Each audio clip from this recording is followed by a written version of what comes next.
Hello and welcome back to our deep dive into the world of plant biology. Today, we're exploring the fascinating journey of auxin, the master architect of plant growth. We'll uncover how it travels, how plants keep its levels just right, and the incredible mechanism it uses to make cells grow. So, how does auxin get where it needs to go? It's not just floating around randomly. Auxin transport is a highly organized, directional, and energy demanding process.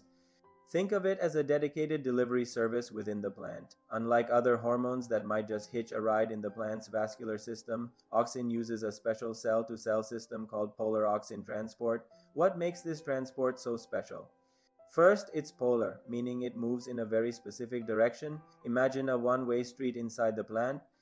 This direction is controlled by special protein channels that are strategically placed on only one side of a cell. In stems and shoots, this movement is basipetal, which means it flows from the tip or apex down towards the base. This downward flow is crucial for maintaining apical dominance, that is why the main stem grows tall, while side branches are suppressed and for guiding the formation of new leaves and responding to light. Second, this process requires energy. Auxin transport isn't passive diffusion, it's an active process that uses ATP, the cell's energy currency. This tells us the plant is investing significant resources to control exactly where auxin goes, highlighting its importance. So, who are the key players in this transport system? Meet the transport proteins. First up is the influx carrier, known as AUX1. Its job is to let auxin into the cell from the space outside. Think of it as the doorman opening the door for auxin to enter. AUX1 is especially important in roots, helping them respond to gravity. Once inside, auxin needs a way out to continue its journey to the next cell. This is where the efflux carriers, the famous PIN proteins, come in. The name PIN actually comes from their pin-like shape.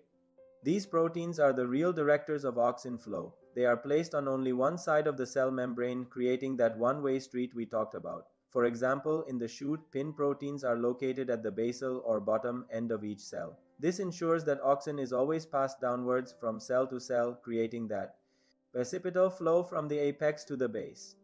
This polar transport is fundamental for everything from leaf arrangement and vein patterns to the overall shape of the plant. It's like a signaling code that builds the plant's entire structure. Now you might be wondering, with all this auxin moving around, how does the plant make sure it doesn't get too much of a good thing?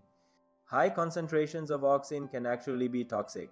This is where auxin homeostasis comes in, the process of maintaining a perfect balance. Plants have several clever strategies to manage their auxin levels. One major strategy is conjugation. This is where the plant inactivates or stores auxin by attaching it to other molecules like amino acids or sugars. Think of it like putting auxin into temporary or permanent storage. Some of these conjugated forms, like IA-aspartate, might be marked for permanent breakdown, while others, like IA-glucose, can be stored and later reactivated when the plant needs a quick auxin boost. This prevents toxic buildup and allows the plant to create a reserve supply that can be tapped into when needed. Another way plants manage auxin levels is through conversion. Plants contain another related molecule called indole 3-butyric acid, or IPA. This molecule acts as a precursor, a sort of raw material that can be converted into the active auxin IA through a chemical process in a part of the cell called the peroxisome. This is especially important for root development, providing a steady supply of auxin right where it's needed for new roots to form. Finally, plants can also hide auxin away through sequestration. They can tuck auxin inside a cellular compartment called the endoplasmic reticulum, or a protein once thought to be a major auxin receptor called a BP1 is found in there and helps hold on to auxin, keeping it out of circulation. This helps maintain the very precise auxin gradients needed for development and allows for rapid activation and deactivation cycles. So we know how auxin travels and how its levels are controlled. But what exactly does it do when it reaches its target cell? How does it make a cell grow longer? This is explained by a beautiful concept called the acid growth hypothesis. It all starts when auxin arrives at the cell. First, AUX inactivates special proton pumps located in the cell's outer membrane. These pumps are like tiny machines that start pumping protons, which are hydrogen ions, out of the cell and into the cell wall. As more and more protons are pumped into the cell wall, the area becomes more acidic. The pH of the cell wall drops from around 5.5 to a much more acidic 4.5. This change in acidity is the key that unlocks the next step. This acidic environment activates a group of proteins called expansins, just as their name suggests, expansins.